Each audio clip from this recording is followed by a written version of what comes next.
BSCSN ద్వారా ఎరువులు ఇవ్వాలి. ఆధునిక వ్యవసాయ పరిశ్రమ ద్వారా ఎరువులు ఇవ్వాలి. రైతు సేవా కేంద్రాల ద్వారా ఎరువులు ఇవ్వాలి. ప్రైవేటు వ్యాపారుల నుంచి ఎరువులు వద్దు. అవసరం లేని ఎరువులు అంటగడుతున్న ప్రైవేటు వ్యాపారుల నుంచి ఎరువులు ఇవ్వద్దు. తక్షణమే కౌలు రైతులకు గుర్తింపు కార్డులు ఇవ్వాలి. తక్షణమే కౌలు రైతులకు గుర్తింపు కార్డులు ఇవ్వాలి. కౌలు రైతులకు గుర్తింపు కార్డులు ఇవ్వాలి. ఆర్ఎస్కే ద్వారా ఎరువులు ఇవ్వాలి. రైతులకు కావాల్సిన ఎరువులను ఆర్ఎస్కే ద్వారా ఇవ్వాలి. సొసైటీ ద్వారా ఎరువులు ఇవ్వాలి. సొసైటీ ద్వారా ఎరువులు ఇవ్వాలి. ప్రభుత్వ సంస్థల ద్వారా ఎరువులు ఇవ్వాలి. వ్యాపారుల ఆగడాలను అరికట్టాలి. ఎరువుల వ్యాపారుల ఆగడాలను అరికట్టాలి.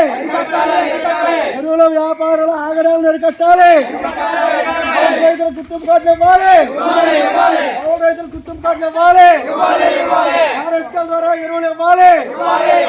రైతులకు కావాల్సిన ఎరువులు సరఫరా చేయాలి. రైతులకు కావాల్సిన ఎరువులు సరఫరా చేయాలి. ప్రస్తుత విధానాన్ని వాయిదా వేయాలి. రైతుల్లో చైతన్యం తీసుకొచ్చేంత వరకు ఈ విధానాన్ని వాయిదా వేయాలి. రైతుల్లో చైతన్యం తీసుకొచ్చే వరకు ఈ విధానాన్ని వాయిదా వేయాలి. రైతులందరూ కావాల్సిన ఎరువులు సరఫరా చేయాలి. అవసరం లేని ఎరువులు అంటగడుతున్న వ్యాపారాలను అరికట్టాలి. అవసరం లేని భూసారం నష్టపెట్టే ఎరువులను అరికట్టాలి. ఖరీఫ్ సీజన్ ప్రారంభమై రైతులు ముమ్మరంగా పొలాల్లో విత్తనాలు జల్లేశారు. ఈ ఎల్నినో ప్రభావం చేత మొలకలు వచ్చి రాని పరిస్థితుల్లో ఉన్నాయి. ఈ క్రమంలోనే రైతులు చాలా ఇబ్బందులు పడుతున్న నేపథ్యం ఉంది. సరే, ఎరువుల కోసం చూస్తే రైతు సేవా కేంద్రాల ద్వారా ఎరువులు రావాల్సినంత ఎరువు రాలే. ఉదాహరణకి వేరగట్ట మండలం సర్వేంద్ర గ్రామంలో 1200 ఎకరాలు ఉంటే ఈరోజు కేవలం దానికి కావాల్సింది 20% కూడా రాలేదు. అదే క్రమంలో ప్రైవేటు వర్కుల దగ్గరికి పోతే వాళ్ళు రైతులకు అవసరం లేని భూసారాన్ని నష్టపెట్టే ఎరువుల్ని అంటగడుతున్నారు ప్రైవేటు వ్యాపారస్తులు. అందుకోసం రైతు సేవా కేంద్రాల ద్వారా లేదా సొసైటీల ద్వారా ఏదైతే మన గ్రామీణ పరప సంఘం ఉందో ఆ పరప సంఘాల ద్వారా మాత్రమే పిఎస్సీల ద్వారా ఎరువులు సరఫరా చేయాలని చెప్పేసి మేము ఆంధ్రప్రదేశ్ రైతు సంఘం తరఫున ప్రభుత్వం విజ్ఞప్తి చేస్తున్నాం. ఎందుకంటే ఈ నేపథ్యంలో ఎరువు వ్యాపారస్తులు ఇది ఆసరా చేసుకొని మరి కావాల్సిన ఎరువుని రైతుకి ఇవ్వకుండా భూమికి నష్టపెట్టే భూసారాన్ని నష్టపెట్టే రైతుకు అధిక భారం వేసే ఉదాహరణకి యూరియా కావాల్సి వస్తే 500 రూపాయల వరకు తీసుకుంటున్నాడు. అవసరం లేని ఒక మందుని అంటగడుతున్నాడు. డిఏపి కావాల్సి వస్తే 1150 రూపాయలు, కానీ 2300 రూపాయలు తీసుకుంటున్నాడు. అదనంగా అవసరం లేని ఎరువుని కంటపెడుతున్నాడు. అది భూసారాన్ని నష్టపెడుతుంది. అలాగే ఆరోగ్యాలు కూడా నష్టదాయకమైన ఎరువులు. ప్రభుత్వమేమో ప్రకృతి వ్యవసాయం చేయండి అంటున్నారు. ప్రకృతి వ్యవసాయం చేయడానికి ప్రోత్సాహం ఎక్కడిస్తుంది. అదే క్రమంలో ఈ ప్రకృతి వ్యవసాయం చేస్తున్న రైతాంగానికి ప్రోత్సాహాలు లేవు, చైతన్యం కూడా గ్రామంలో లేవు.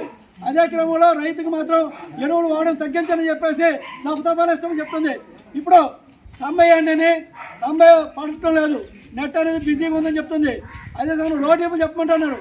రైతులేమో వాస్తవ కౌలు రైతులు ఎక్కడ ఉన్నారు, భూ యజమానులు ఎక్కడో ఉన్నారు. వాళ్ళ వృత్తులు రీత్యా ఈరోజు వాళ్ళకి వీళ్ళకి కమ్యూనికేషన్ ఉండట్లేదు. ఎరువు కావాల్సి వస్తే ఎక్కడి నుంచి ఎరువు వాడుతున్నాడు. అందుకు ఈ సమస్య ఎదురవుతుంది. కనుక కౌలు రైతులు చాలా ఇబ్బందులు పడుతున్న నేపథ్యం ఉంది. కౌలు రైతులకు గుర్తింపు కార్డులు ఇవ్వాల్సిన బాధ్యత ప్రభుత్వం మీద, అధికార యంత్రాంగం మీద ఉంది. అదే క్రమంలో ఈ సిస్టమ్ అనేది ఇప్పటికిప్పుడే అమలు జరగడంలో కష్టమవుతుంది. కనుక ఈ వాయిదా వేసి ఈ ఏడాదికే సామాన్య రైతులకే అందరికీ అందుబాటులో వచ్చేటట్టుగా రైతు కావాల్సిన పద్ధతుల్లో విత్తనాలు ఎరువులు అందించాలని మేము కోరుతూ ఉన్నాం. అదే క్రమంలో ఏదైతే ఈ ప్రభుత్వ విధానం ఉందో పకడ్బందీగా అమలు చేయండి. ఇది చాలా అవసరమైంది భవిష్యత్తులో రైతాంగానికి. అదే చైతన్యం కూడా గ్రామంలో తీసుకురావాలి. ఇక ప్రధానమైంది దీన్ని ఆధారం చేసుకుని ప్రైవేటు వ్యాపారస్తులు ఇష్టానుసారంగా వ్యవహరిస్తున్నారు. ఉదాహరణకి మామిడి మండలంలో దాదాపు 12-14 మంది ఈ ప్రైవేటు వ్యాపారస్తులు ఉన్నారు. వాళ్ళు విపరీతంగా రైతుకు అవసరం లేని ఎరువులను అంటగడుతున్నారు. ఆ రైతులు మొర్రోమంటున్నారు మాకు వద్దని చెప్పిన. దీని మీద విజిలెన్స్ ఎంక్వైరీ చేయండి. ఈ విధంగా ప్రైవేటు వర్తకులు చేస్తున్న ఆగడాలపైన రైతులకు న్యాయం చేయాలని చెప్పేసి ఆంధ్రప్రదేశ్ రైతు సంఘం తరఫున మేము విజ్ఞప్తి చేస్తున్నాం. అదే క్రమంలో ఎల్నినో ప్రభావం చాలా తీవ్రంగా ఉండదని సైంటిస్టులు గత నవంబర్ డిసెంబర్ చెప్తున్నారు. ఇప్పుడు కూడా ప్రభుత్వం సన్నాహక సమావేశాలు వేయటం లేదు, సన్నాహక చర్యలు కూడా చేపట్టడం లేదు. ఈరోజు అన్నీ ఉండి అల్లు నోటు సేనంత సందంగా మన పార్వతీపురం మంచిర్యాల జిల్లాలో ఉంది. కావాల్సిన వనరులు ఉన్నాయి, నీటి వనరులు. ఈరోజు తోటపల్లి ఎడమ కుడి కాలువ కానీ లేదా ప్రధాన కాలువ కానీ లేదా కావాడ రిజర్వాయర్ కానీ లేదా జంజావతి కానీ వెంగళరాయ్ కానీ శిరంకల పెదంకలం కానీ లేదా సీతనాయన్ కానీ పొట్టిగడ్డ ఇవన్నీ రిజర్వాయర్లు ఉన్నాయి. ఈ రిజర్వాయర్ కింద అనేక వేల ఎకరాల సాగులో వస్తుంది. తక్కువ అనుకునే 1,00,000 ఎకరాల పై చెరుకు సాగులో ఉంది ఈ కాలువల ద్వారా. అట్లాంటి సమయంలో ఈ కాలువలో సక్రమ నిర్వహణ లేదు, ఊడికి తీయలేదు. ఈరోజు కూడా కాలువలు నీరు చేయట్లేదు.